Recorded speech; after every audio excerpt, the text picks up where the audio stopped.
Hey, welcome to Strictly Biased with Will Retherford. Before we get to Will, just want to do an update on our media NFL picks challenge.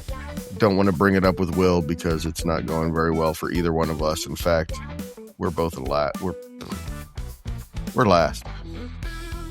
Last week, the four-way tie was Queen Heather Apt from our IndyCar report, Cade Hampton of the Muncie Star Press, Grant Schaus, one of our IU guys, and from the Action Sports Network, and Sam Wart, the sports director at WILO Radio, all scored 13. Our standings going into the conference championships, Heather Apt and Hanson Crafton, our fight report guy, are tied with 35, and if Hanson hadn't gone down with his team, the Bears, he'd be winning this thing.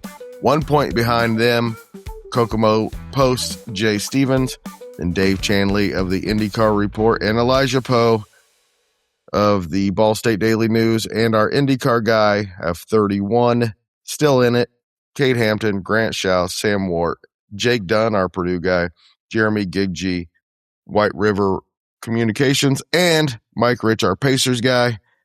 Will, take it away. Greg, I would like to talk for the second time this week, just ball, because at this point, neither one of us have had anything really worth rooting for in about a month. And I think that we have two pretty good conference championships. It'd be awesome if Bo Nix were able to play in the Denver game. I think that would just be phenomenal for the NFL to get to see two, second year quarterbacks go after it head to head. Greg, I'd like to get your pulse on that New England-Denver game because I know how I feel. I'd like to see if we're feeling the same way. Yeah, I think it's a shame that Bo Nix got hurt. He probably would have given us two more really good games, and now I think we're probably going to get one more really good game that matters. Because I just don't think the AFC matters very much right now. I think the best two teams are in the NFC, and the winner of that's probably going to win it. Not for sure. Not like there's some years for certain. I think of 2006 when the Colts and Patriots played each other in the AFC. Everybody knew it was the Super Bowl.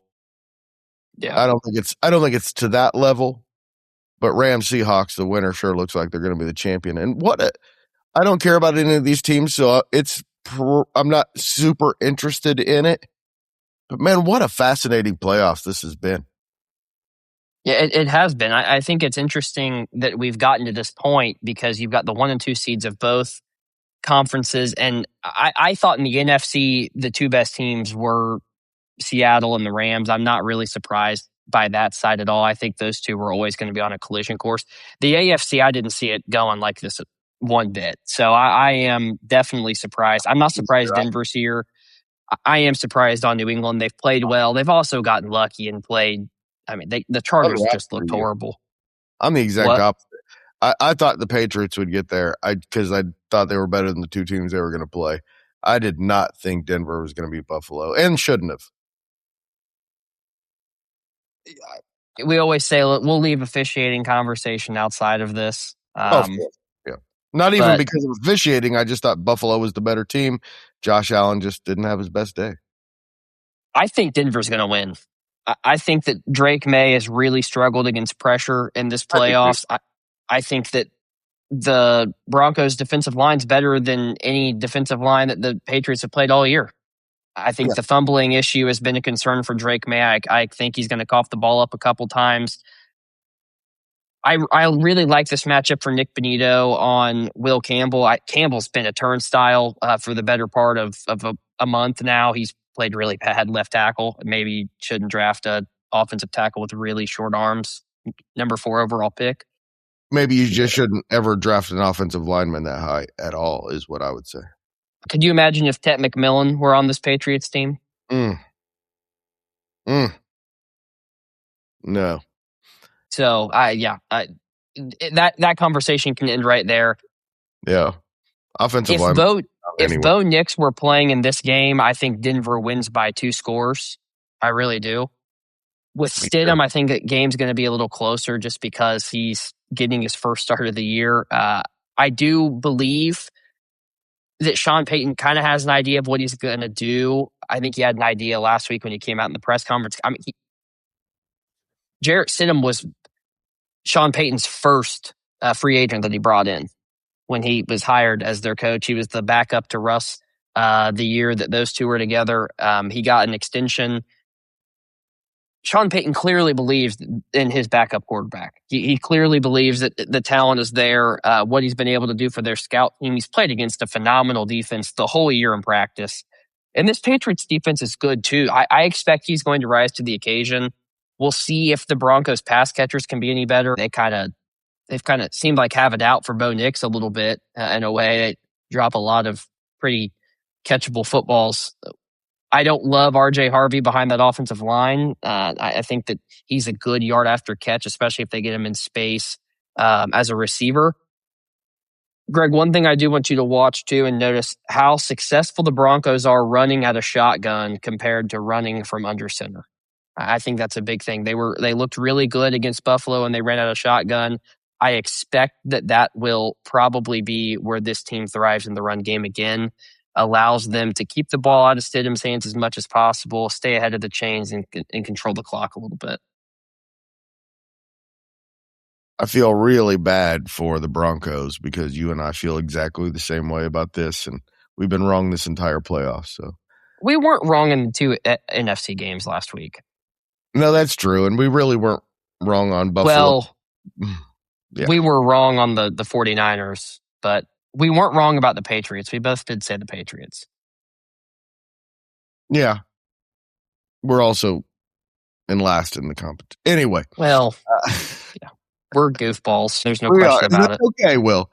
It happens. This year has been very difficult to predict, but here's how I see it. There's not a team in the NFL that wouldn't take Jarrett Stidham as their backup quarterback. He is without question one of the top 10 backup quarterbacks in the NFL. He's competent. And I don't think the fact that he's going to be a complete mystery should be undersold. Sean Payton's going to be able to develop a game plan with a guy that no one's really seen. That's going to at least get him, 17 points? His tape is from the preseason. That's the last time he played. He didn't take a single snap the entire year. Exactly. And then you throw on top of that it's in Denver. The Patriots are unproven. They've been good. They've been really good. It's a very good story. They're not an elite team. And I also think that Jarrett Stidham is going to get the Broncos beat in the Super Bowl, but I think he's good enough for that team. And I said all year, I think the Broncos are really good and Bo Nix is a product of that. So why wouldn't I think Jarrett Stidham's going to be pretty good too? Well, I mean, I think there's a reason that Bo's the starter. Oh, for sure. There's clearly a class difference. I get what you're saying, though. I get what you're saying. If I had to go in terms of offense, defense, or special teams, I'm going to give the offensive advantage right now to the Patriots. I think that they are, with Drake May, Kayshon Boutte, Stephon Diggs, and Ramondre Stevenson / Travion Henderson in the backfield, I'm going to give them the slight advantage there. I really like Denver's offensive line. I think they're at the best offensive line left, and I expect that to play a huge role in this game. I mean, if I see one major advantage anywhere here, it is Denver's defense against New England's offense. And I think that the huge advantage goes there. I think special teams, I might lean Patriots just a little bit. I do like Andres Borregales, but I also like Will Lutz an awful lot too. Dan Crenshaw, I don't think he's a great punter. I know the numbers and analytics may say something else, but he had a couple bad punts last week against the Bills. I don't know if it's a shaky leg, not dropping the ball right. We'll see. We'll see if I'm proven wrong there. This Denver team, Greg, I think is designed perfectly for a backup quarterback can come and be successful. They have a phenomenal offensive line. They're going to keep him upright. He's not going to get sacked. Their defense is great. Do they struggle taking the ball away? Sure, but they don't give up 7. They give up 3 a lot. That allows your backup quarterback to stay in it. I think that they have a great downfield threat in Cortland Sutton. You throw the ball up to him, he's going to go and make a play. I really like the evolution of Pat Bryant in this offense. I like Marvin Mims as a security valve. I know he's kind of a gadget guy, but I like when he's on the field, and I like Evan Ingram a lot in terms of kind of having that joker tight end. This team is designed to be successful, especially with a great head coach that's been there before. So we spent a lot of time talking about this game. I'm going to wrap up by saying Denver 24, New England 17. I think it's going to be lower scoring than that. 2010 Broncos. Okay. Moving on to the NFC game, Greg. This is the heavyweight bout to me. This is your Rumble in the Jungle. This is your whatever you want it to be. Is what this is. This is going to be. I think winner assumes the mantle of favorite. Absolutely. I'm going the Rams. I just think Sam Darnold's due for one. He is. He was not tested in that game against the 49ers. They returned the opening kickoff, and it felt like the game was kind of over there if you were watching it. It just felt like Seattle was such a raucous atmosphere that the 49ers just didn't have a chance. The 49ers were beat up badly. I really like Sean McVay's advantage offensively in this game because of Puka Nacua. Nacua has had over 300 yards this season against the Seahawks. I don't think they have anybody that can cover him. I love Devontae Adams in the red area. I think that they have a great 1-2 in Corum and Kyron Williams, although I am going to give probably the running back advantage. As far as the starter to Kenneth Walker, I think Zach Charbonnet is going to be inactive for this game with an injury. I'm pretty sure he's going to be out the rest of this postseason.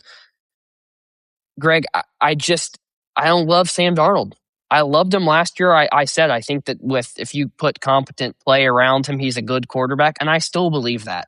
I just don't think he's a quarterback that takes you to the Super Bowl when you've got Matt Stafford on the other side with Sean McVay, with the offensive talent they have, an incredible defensive line with Jared Vorse as your go-to guy off the edge. I think there's going to be a lot of issues that Seattle's going to have to face. I think that game that they played on Thursday Night Football that was 38-37 was the wrong game for the Seahawks to win in this matchup. I like McVay's advantage of getting 2 games of tape on them. I like that Seattle didn't have to be tested at all last week for the Rams. I think the Rams are going to come out, punch them in the mouth quick, and I don't expect the Seahawks to be able to answer back. I feel bad for the Rams because I agree with you. I think the Rams are the better team, but that team in Seattle last week gave me a little pause. They looked fast. It's probably the most complete team in the NFL. I think all year long, the Rams and Seahawks were probably the 2 most complete teams in the NFL. Yeah. And I just don't trust Sam Darnold, but man, he has been good enough, hasn't he?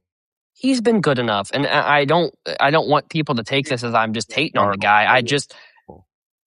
I just think he's going to turn the ball over a couple times. When he gets pressured by the Rams, I think he's going to get uncomfortable. He's going to get happy feet. He's going to float a couple balls over the middle. I think he gets picked off. And I think it's the difference between them winning a playoff game and not. The Rams did a really good job in the first half of their last matchup on Thursday Night Football. They held Jackson Smith and Jigba to no catches. I liked the bracketing that they did to kind of prevent him from just running up and down the field with the ball. I just expect the Rams to have the better game plan. This is no disrespect. I think Mike McDonald's defensive line may be the best in the league. I really like their back four. I think they've got a great secondary. I think if there is a weakness, it might be that their linebacking core could be a tad gettable. And I expect McVay to go after that group. I really like Devon Witherspoon. I think that he's a great playmaker outside. But who's he going to follow? Is he going to follow Devontae Adams or are you going to follow Puka? Because there's no right answer there. You cover one, the other one's going to go off. And I just think that the Rams have a bounty of riches right now that's going to be too difficult for the Seahawks to overcome. Every time there's a split in the regular season and the teams play again in the postseason, the third game is completely different than the first 2. And I'm seeing potentially a Rams blowout, but don't be surprised if Seattle wins this. Fascinating game. I agree. I kind of expect the Rams to win by a couple scores here. I think Seattle keeps it close for a good majority of the game. I would feel differently if the Rams weren't used to this atmosphere in Seattle. They've been here before. They know what this atmosphere is like. They know how loud it can get. They just played the last time they were in prime time. So they're aware of the stakes. And that was a game basically for the number one seed in the conference and home field in the playoffs. You're talking a game that had huge ramifications. The Rams have been here before. McVay is so good. He's got a winning record in the playoff. They've already won a Super Bowl. Matt Stafford has seen every type of situation, every defense, every wrinkle that McDonald can throw at him. I'm just going with the experience here.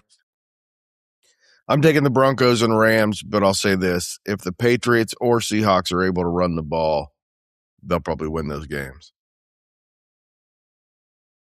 I think you're right. I think that's probably true of just about any NFL game, Greg, but I think in this particular case, it's important. In the playoffs, it's important to be able to win on the ground.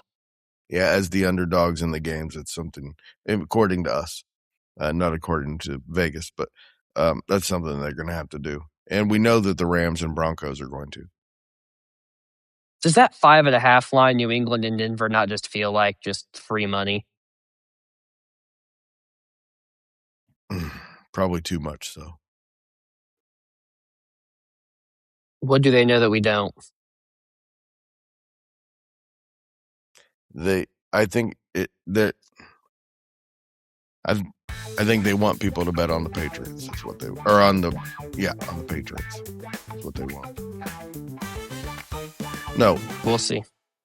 You want them to bet on the Broncos? Yeah, Broncos. Yeah. So, well, I don't know. So that kind of says maybe the Patriots, but we'll see. We'll just have a feeling, but my feelings have been wrong the entire playoffs. That's what's made this playoff so good. All we've done is basically fuck up this entire picks competition from about week, 12 on. So who cares? Who cares? After doing so well last year. Don't take my betting advice. That's right. But Will, thanks so much. Yes, thank you. I hope everybody can enjoy this show. We will have our championship weekend recap on Monday. Hey, real fast. Give me it.